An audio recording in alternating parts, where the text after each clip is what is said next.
Up to 900,000 jobs are at risk as pubs and restaurants fight for survival, with the looming prospect of a second lockdown likely to wipe out many.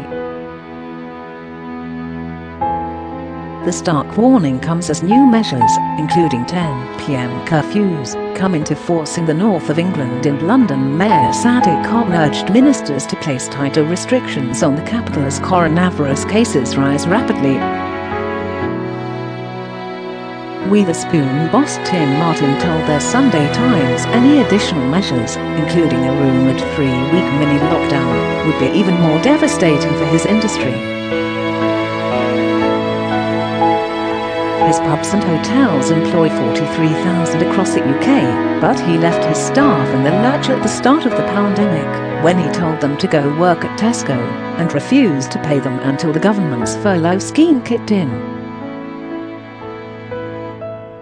Of those who did go on furlough, businesses are still receiving government support for 900,000. But the scheme ends in October, and head of lobby group UK Hospitality Kate Nicholls said all of those jobs were at risk unless a 6-month plan was drawn up and a sensible debate had with government on any new measures. Businesses in areas with extra restrictions in place have seen a drop in trade of between 40 and 50%, she added, while calling for an extension to the business rates holiday and VAT slashing from 20% to 5%, which ends in January. Green King Chief Executive Nick Mackenzie said London pubs are at particular risk.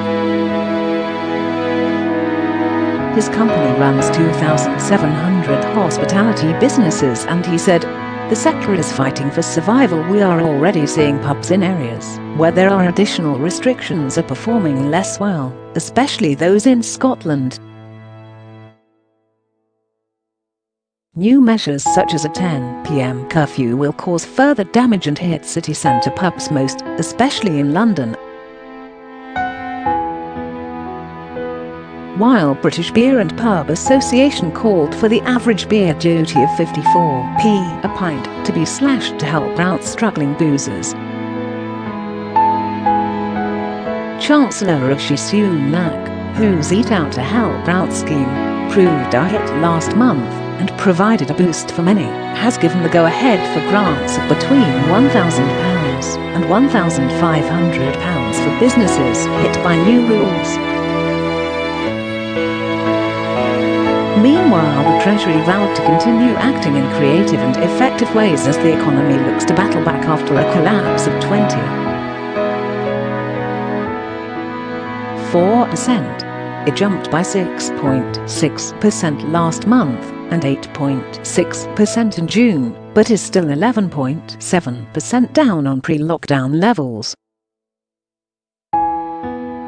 But UK economist at Deutsche Bank Sanjay Raja warned the surge was expected to be short-lived, with a tightening in restrictions likely to knock any recovery off course.